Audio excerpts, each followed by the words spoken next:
3 amazing skincare tips to transform your routine. And no, you won't find these on random blog number 467 or page of random magazine next to the DIY papaya face masks, but these are actual skincare tips and little hacks that a lot of people don't know that are actually proven by both medical science, dermatology, and personal experience. They've also transformed my routine. So let's talk about some of these ways to supercharge your skincare, starting with SPF and antioxidants. Most people don't know that antioxidants can literally aid in sun protection. Now don't get it twisted, antioxidants are not the same thing as SPF. You still need to be applying your SPF, but there is no SPF that protects 100% of the time against the sun. Even if you look at an SPF 100, it only prevents about 97% of the rays. The SPF, that number, is only talking about how long you need to wait before reapplying, and really only for the UVB rays. UVA rays are also damaging. That's what causes aging and cellular damage and penetrates through windows, and that doesn't cause you to burn. So if you're looking for a sunscreen, try to get broad spectrum PA+++++, and make sure that you're protected against UVA and UVB. But all of that aside, what has this got to do with these antioxidants? Well, we know that antioxidants help against free radical damage, those reactive oxygen species that like to attack our skin. And those reactive oxygen species are part of sun damage. When we are outside in pollution in the sun, a lot of that is happening. And because sunscreens aren't 100% protective, and even because sometimes there are formulation things that happen, adding antioxidants to sunscreens can both help almost refresh them and actually provide additional protection, especially against visible light. Now, there are multiple medical studies that show this, the benefits of antioxidants on skin, how they can help with sun protection or photo damage that is caused from the sun, and even how in conjunction they can help each other out. I will leave references and links below as well, but if you want to boost up your sunscreen, apply antioxidants beforehand. I really love vitamin C. It's one of the most readily available, and if you are someone who is prone to melasma or hyperpigmentation, applying vitamin C can actually stop that from happening, which the sun is a cause of melasma and hyperpigmentation, so it's 2 in 1. You could also look for resveratrol, which is often found in grapes. The Ordinary has a bunch of amazing antioxidant serums, so does the Inky List, and even things like vitamin E are considered antioxidants, and green tea, centella, etc. But if you want to try this, I would recommend using a serum or a toner with antioxidants first and then applying your SPF. Your skin will thank you. I learned this back in aesthetic school when I first went, and then I didn't start applying it in my own routine. I just did it to other people. And then when I started doing it to myself, probably around 4 years ago, I was like, why have I waited so long for this? But chill your masks and chill your moisturizers. There is something so sensorial about applying a product to your skin, and especially if you have a condition like acne that's a little bit more inflammatory, don't go putting ice on it. Direct ice to the skin is not recommended by myself or many other derms. However, a chilled, kind of slightly cool skincare product is so refreshing. Now,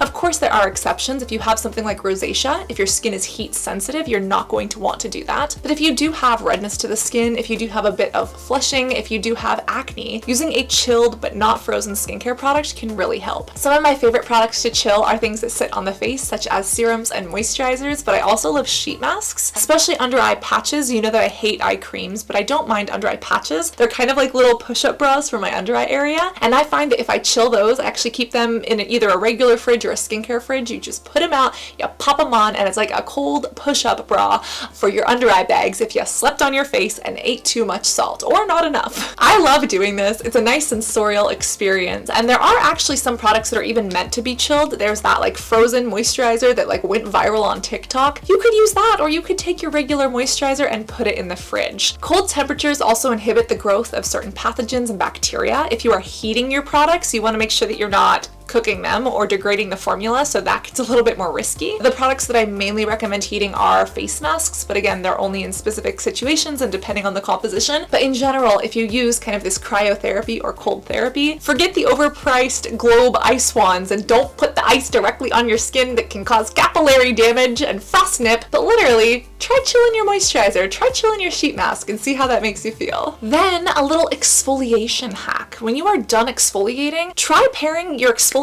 session with your retinoids or with your alpha-arbutin or your targeted actives. Now this one comes with a warning. This is for skintellectuals and seasoned skincare users only, because this could cause irritation depending on what you're using. But we know that exfoliation helps to exfoliate the skin, literally getting those dead corneocytes off the top of the skin. And it not only makes us look glowing and feel refreshed and smooth, but it helps other products penetrate deeper. And there are specific products such as retinoids or such as alpha-arbutin, certain antioxidants that we spoke about earlier, that do work well when they get deep into the skin. Now, of course, when you exfoliate the top layers of the skin, you're more susceptible to damage and irritation. So you don't want to be combining actives if your skin can't handle it. That's why this is for skintellectuals only. However, if you want to try it and you already have, a retinoid or a targeted active in your routine, after you rinse your chemical or physical exfoliant off, try adding that a little bit to your skin. Make sure that you do what Dr. Alexis Steffen says, start low and go slow, but you could start applying some of these targeted actives and actually help them get a little bit deeper into the skin, especially ingredients such as peptides or amino acids. These are really tiny, which is great, but often you need more of an acidic formula to actually get things to penetrate into the skin. There's a pKa level that really matters and a charge that allows products to penetrate deeper. And sometimes a lot of formulas that have peptides in them or amino acids in them don't naturally have that. So if you apply these after exfoliating, you might be able to get more of a benefit and get them to go just a little bit deeper. And again, retinoids can be intense, but if you have a basic retinol in your routine, you're using it every day, it doesn't cause irritation, see what happens if you use it after exfoliation. Always patch test first. And again, retinoids and exfoliation are often taught to not be, used together because of irritation. Again, if you're someone who has sensitive skin, this is not going to be for you. But if you're someone whose skin is very tolerant, maybe you're trying to treat scarring, or you do have skin that is very resilient, this could be an absolute game changer for you.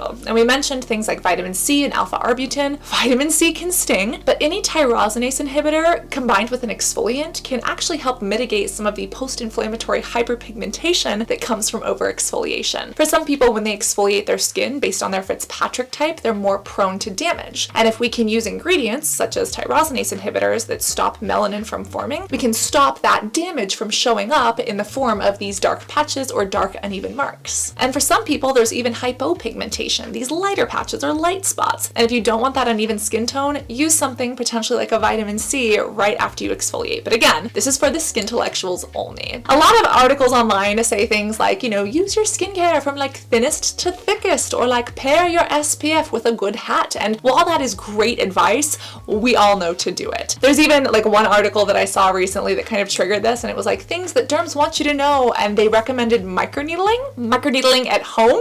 And I'm like, absolutely not. Give me a dermatologist that's not selling the microneedling devices that actually recommends that you microneedle at home. Because the only derms that I've seen, like Dr. Lim, specifically say, don't do this, just know what will happen if you do, and here's how to do it in case you're going to anyways, and like please don't be an idiot about it. And again, not calling people idiots here, but like, do you want to set yourself up for infection and for sepsis, bacteremia, and like potentially keloid scarring if you don't know what's going to happen to your face? See a derm, see a professional for the expert stuff, and get cleared before you do it at home. Would you go home and remove your own gallbladder? I don't think so. So unless you're trained properly with microneedling, maybe don't do that. But again, if you do want to supercharge your routine, these are the 3 things that I actually recommend that I had found benefit in my routine, and things that I would pass along to younger self or my other acne sisters and acne brothers blisters. And we need a gender neutral term for the community, so if you have any ideas, put them in the comments below. But also remember to stay hydrated, reapply that SPF, and be beautiful both inside and out. I can't wait to see you in this next video. Love you guys. Bye.